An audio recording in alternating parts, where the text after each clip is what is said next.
गौरी रघु को उस हाल में देखकर कांप गई। उसका अपना भाई अब इंसान नहीं रहा था, बल्कि थुंग थुंग का हिस्सा बन चुका था। उसने भागने की कोशिश की, लेकिन जैसे ही दरवाजे तक पहुंची, ढोलक अपने आप उड़कर आके दरवाजा बंद कर देता है। तभी गौरी को बुजुर्ग की कही बात याद आई। जब वो बुजुर्ग की बात सुनकर जा रही थी, तब बुजुर्ग ने फिर से बुलाया और कहा था, बेटी, अगर तुम अपने भाई को आजाद करना चाहती हो तो थुंग थुंग को रोकने का एक ही तरीका है, उसकी ढोलक को पूरी तरह जलाकर राख कर दो, तभी उसके श्राप से बचे लोग आजाद हो सकते हैं। ये याद करते ही गौरी कांपते हुए एक मोमबत्ती जलाती है और ढोलक के पास जाकर आग लगा देती है। जैसे ही आग लगती है, पूरी जगह कांप उठती है।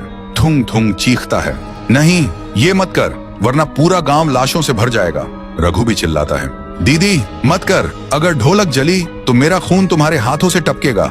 गौरी के हाथ कांपते हैं, वो रोने लगती है और आंखें बंद कर लेती है। तभी अचानक ढोलक से भयानक चीखें निकलती हैं। पूरा आसमान लाल हो जाता है और आग के बीच ढोलक अपने आप बजने लगती है।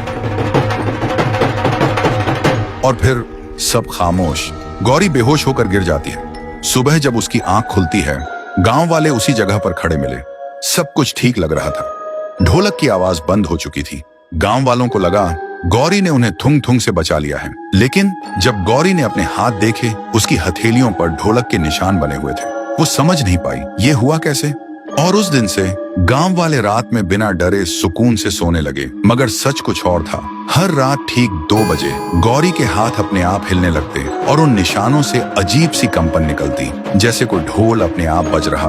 धीरे धीरे गौरी ने महसूस किया, उसके कमरे में रखा पानी, दीवारों पर टंगी तस्वीरें, सब ढोल की ताल पर कांपने लगते। और फिर तभी उसके सामने वही ढोलक आ गई, जिसे उसने खुद जलाया था। डर के मारे गौरी चिल्लाई, पर उसकी आवाज बाहर नहीं गई। इसके बजाय ढोलक अपने आप बजने लगी और पूरा गांव कांप उठा। गांव वाले खौफ में अपने दरवाजे बंद करने लगे। सबको लगा पुराना थुंग थुंग लौट आया है, लेकिन इस बार कुछ अलग था। ढोलक की आवाज जहां जहां गूंजती, वहां मिट्टी दरक जाती, पेड़ सूख जाते और जानवर जमीन पर गिरकर मर जाते। सुबह गांव के पुजारी ने कहा, गौरी अब न इंसान है न भूत, ये एक श्रापित रूह है जो अपनी धड़कनों को ढोलक की ताल बना चुकी है। गौरी के अंदर अब 2 आत्माएं थीं, एक उसकी अपनी और दूसरी थुंग थुंग की। कभी वो रोती थी, मदद मांगती थी, और कभी लाल आंखों से हंसते हुए ढोलक बजाती थी।